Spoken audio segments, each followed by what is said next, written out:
Bulletin की शुरुआत करेंगे और बात करेंगे झारखंड विधानसभा की। झारखंड विधानसभा का बजट सत्र शुरू हो गया और सदन में गूंजा गिरिडीह और रांची हिंसा का मामला। हंगामे के कारण सदन 12 बजे तक के लिए स्थगित कर दी गई है। बड़ी जानकारी बता रहे हैं, जहां अवकाश के बाद विधानसभा में हंगामेदार शुरुआत हुई। सदन में गूंजा गिरिडीह और रांची हिंसा का मामला। हंगामे के कारण सदन 12 बजे तक के लिए स्थगित कर दी गई। सदन में हंगामे के कारण कार्रवाई बाधित हुई, जिसको लेकर के सदन 12 बजे तक के लिए स्थगित कर दी गई है। झारखंड विधानसभा के बजट सत्र को लेकर बड़ी जानकारी। सदन में हंगामेदार शुरुआत हुई। गिरिडीह और रांची के हिंसा का मामला इस दौरान सामने आया। हंगामे के कारण सदन 12 बजे तक के लिए स्थगित। झारखंड विधानसभा का बजट सत्र, बड़ी जानकारी आपको दे रहे हैं। सदन में गूंजा गिरिडीह और रांची में हिंसा का मामला। नामकुम की घटना पर कांग्रेस विधायक राजेश कश्यप का बयान सामने आया। उन्होंने कहा कि मेरे विधायक प्रतिनिधि का नाम जानबूझकर उछाला जा रहा है। नेता प्रतिपक्ष बाबूलाल मरांडी ने गिरिडीह की घटना सदन में उठाया। बम चला, पेट्रोल वाली आग जली।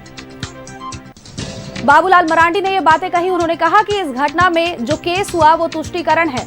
बाबूलाल ने ये बात कही है। उन्होंने कहा है कि 80 लोग पर एफआईआर हुआ, 40 हिंदू और 40 मुस्लिम। गिरफ्तार 14 हिंदू और 11 मुस्लिम हुए। हिंदू अबीर लेकर जा रहे थे, केस हिंदू पर क्यों? अभी सरहुल रामनवमी है, सारा काम छोड़कर इस विषय पर चर्चा हो। बाबूलाल मरांडी ने ये बातें कही। प्रदीप यादव ने कहा है कि हिंदू मुस्लिम मिलकर होली खेले हैं।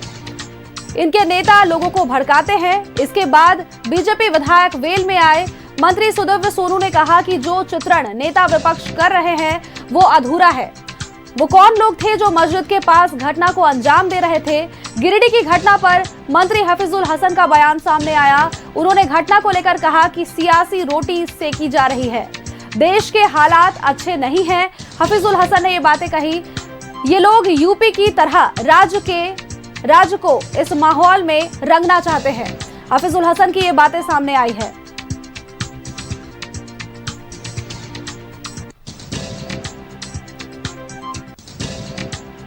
अवकाश के बाद विधानसभा में हंगामेदार शुरुआत हुई। सदन में गूंजा गिरिडीह और रांची हिंसा का मामला।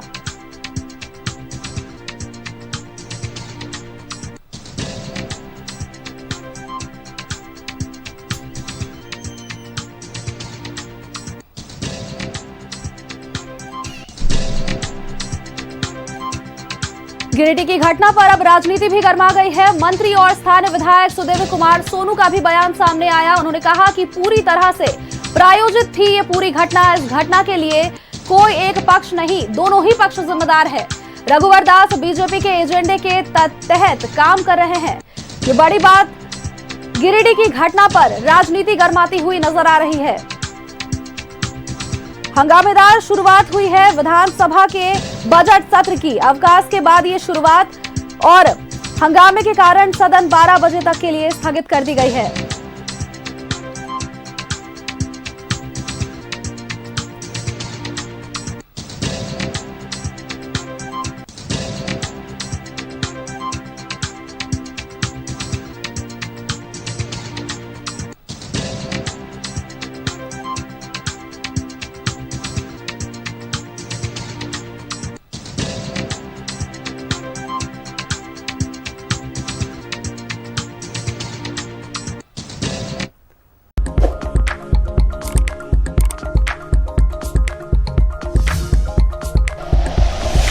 Like and share videos, subscribe करें हमारा चैनल और प्रेस करें बेल आइकॉन। न्यूज़ 11 भारत, सच है तो दिखेगा।